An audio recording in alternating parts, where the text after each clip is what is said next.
En ce mois de juillet, c'est l'été, peut-être pluvieux et humide, mais nous avons en exposition dans notre espace Pauline Vincent de l'Association des auteurs des Laurentides à Saint-Sauveur, une artiste tout en finesse, en douceur, euh, avec une richesse dans les doigts. Camille T.L. Tremblay-Laurent exposera tout le mois de juillet. Camille T.L. Tremblay-Lorrain, je vais vous appeler Camille.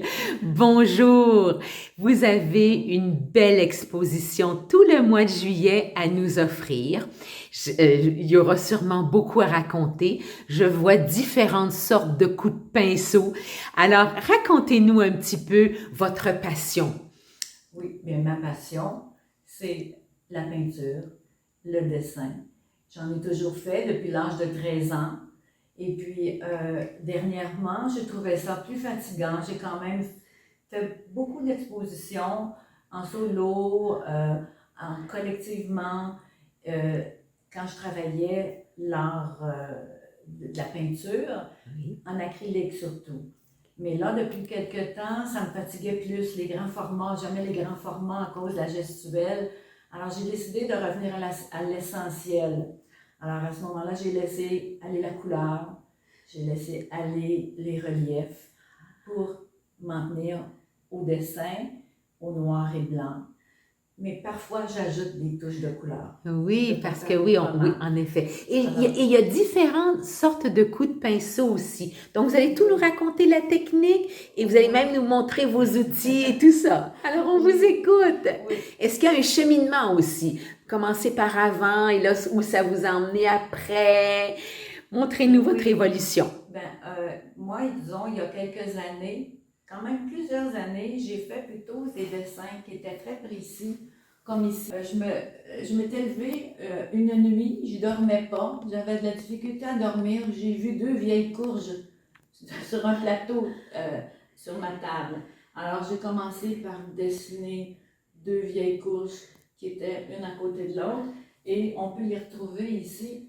Et j'ai fait une série de dessins comme ça. Mais c'est très, très fin. Oui, c'est très, oui, très fin. c'est très fin. C'est un pinceau ou c'est un crayon? Ce sont des crayons d'encre d'archives. Ah! Alors, il y a différentes grosseurs de pointe. Alors, à ce moment-là, je pouvais choisir.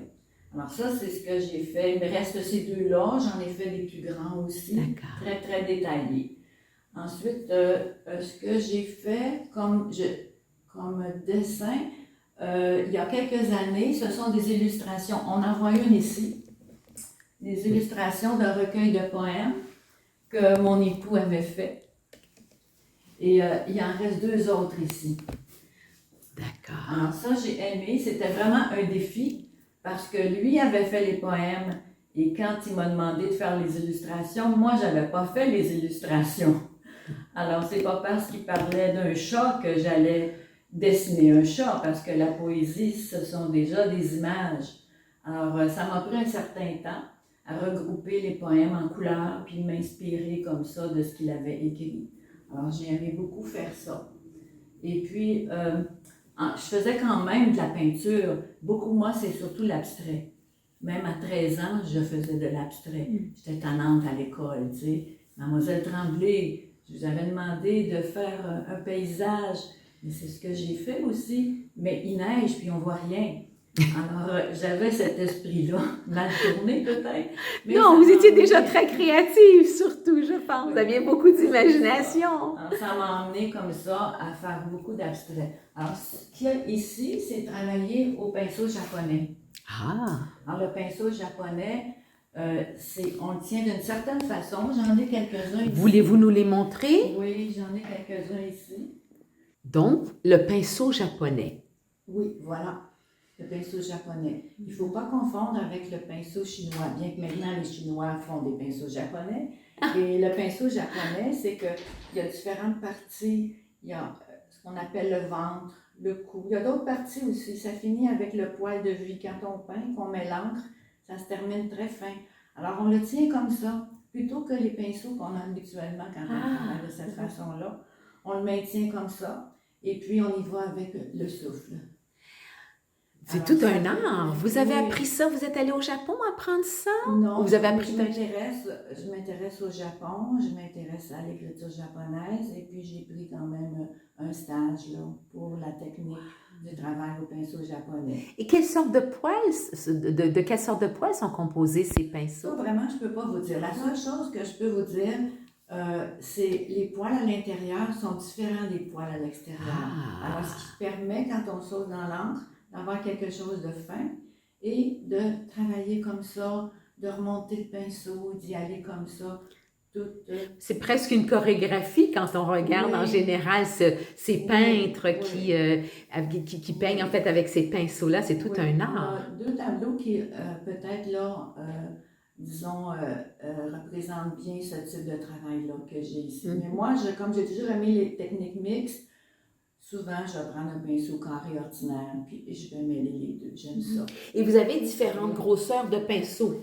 Oui, donc, de toutes sortes, finalement. Oui, montrez-nous un tout gros petit peu. comme ça, que je n'ai jamais utilisé. C'est mon fantasme à moi, à un moment donné, de travailler sur papier, sur grand, par terre, comme ça. Wow. Peut-être qu'un jour, je le réaliserai, je ne sais pas. Je vous le souhaite. Mais je suis un peu maniaque des pinceaux. Ah oui, j'en ai d'autres chez moi aussi, là, des plus fins. Et à droite, ce sont les crayons dont vous nous parliez tout à l'heure, qui font la finesse des traits que vous dessiniez là. Ceux-là, on les trouve un peu partout. Ce sont des crayons encre d'archives. C'est avec ces crayons-là que j'ai travaillé ces tableaux-ci. Et puis... Et sur quel matériel vous le travaillez? Sur quel... c'est de la toile? C'est du papier? Qu'est-ce que c'est? Sur quoi vous peignez? J'ai délaissé la toile pour le papier. Et il y a 2 types de papier. Quand je travaille au crayon, c'est du papier pressé à froid, pressé à chaud, parce qu'il est plus lisse. Et puis maintenant, moi, ça ne me fait rien de prendre même du papier recyclé, mais c'est pas ce que j'ai fait jusqu'ici. Et puis, il y a du papier qui est plus grammé, c'est pressé à froid à ce moment-là. J'en ai pas ici, j'en ai de l'autre côté. Quand je travaille au pinceau japonais, j'aime avoir le papier pressé à froid parce que c'est grammé, puis l'encre peut se pénétrer et s'étendre un peu. Et j'aime ça. Oui. On peut mettre plus d'eau aussi qui va pénétrer. Alors, dans les différents styles que nous commençons, on a commencé par vos 2 courges, on retrouve à droite le petit dessin. C'est marqué inversion. Oui. Est-ce que, parlez-nous de la technique de l'inversion, j'en ai une idée là, mais expliquez-nous le nom. Bien, j'ai fait aussi de l'art numérique. Alors, à ce moment-là, pour moi, c'était quand même simple de travailler, faire mes dessins. Je travaillais d'une certaine grosseur avec ces crayons-là, je pense que j'ai utilisés. Et je les ai photographiés, amenés dans le logiciel Photoshop que tout le monde connaît. Moi, je l'ai utilisé pour la création plus que pas pour le traitement de photos. Alors, je l'ai amené dans le logiciel Photoshop et puis j'ai fait une inversion pour avoir blanc sur noir. Et là, j'ai ajouté une petite tache de couleur. Et dans vos autres styles, là, est-ce que c'est du pinceau? Est-ce que c'est du crayon? Oui. Le trait est un peu plus gros, sans que ça ait l'air de votre pinceau japonais. De quoi s'agit-il? Oui, ça, c'est vraiment le travail que je fais actuellement. Alors, je travaille actuellement sur 3 séries. Alors, la série avec les pinceaux japonais. Et puis, ça que j'appelle souffle. Parce que je travaille avec le souffle. Alors, ça ne veut pas nécessairement dire juste un geste, mais je peux y aller comme ça aussi. Alors, j'aime ça, travailler de cette façon-là. Alors, j'ai cette série-là, souffle, et j'ai cette série-là, ici, unisson. Alors, j'en ai ici, unisson. Alors, ce sont des lignes qui s'interpénètrent. Et je travaille avec, maintenant, je choisis plutôt des crayons avec lesquels on peut faire des mangas. Alors, il y a différentes grosseurs. C'est de l'encre d'archive aussi, qui est permanente, qui est indélébile. Donc ça, j'aime ça. Je voyais quelque part de l'encre de Chine. Là, vous parlez d'encre d'archive. Oui, et l'encre de Chine, est-ce que c'est la même chose ou ce sont 2 choses différentes? Je pense que ce sont 2 choses différentes. D'accord. Okay. Quand je travaille au pinceau japonais, ça c'est de l'encre de Chine. Okay. Mais pour les stylos, Moi, ce que je recherche, c'est l'encre d'archive. D'accord. Je sais qu'il y a une stabilité à ce moment-là au niveau de l'encre. Très bien. Je vois 2 cartes sur la table. Ah oui. Vous faites donc des cartes de souhait. Prenez-les pour qu'on les voit. De quoi s'agit-il? Je ne fais pas des cartes de souhait comme telles. Mais il y a un moment donné, je me suis dit, coudonc, cet hiver, je n'ai pas fait grand-chose. Puis je m'étais rendu compte que je m'étais amusée avec mon téléphone cellulaire et j'ai dessiné avec mon téléphone cellulaire. Alors, j'ai quand même une série, je ne me rappelle plus si c'est 25, au moins 25. C'est du papier, c'est tout imprimé sur du papier d'art. Et puis, c'est du papier allemand que je faisais venir. J'en ai encore beaucoup. J'avais une imprimante spéciale aussi pour avoir une belle qualité d'impression. 19 par 13, ça me donnait des grandeurs intéressantes. Alors, j'en ai fait beaucoup comme ça. Et puis, je ne les ai jamais exposés, ceux-là. Peut-être qu'un jour, je les exposerai parce que ça me décourageait d'avoir à les encadrer. J'ai dit, ça va me coûter trop cher. Okay. Mais là, je vais le voir à un moment donné. Alors, c'est des reproductions de ces œuvres d'art-là.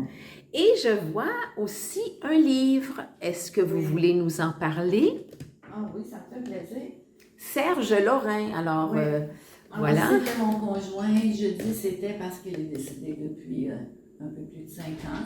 Et puis, on a été vraiment complices pendant plus de 50 ans.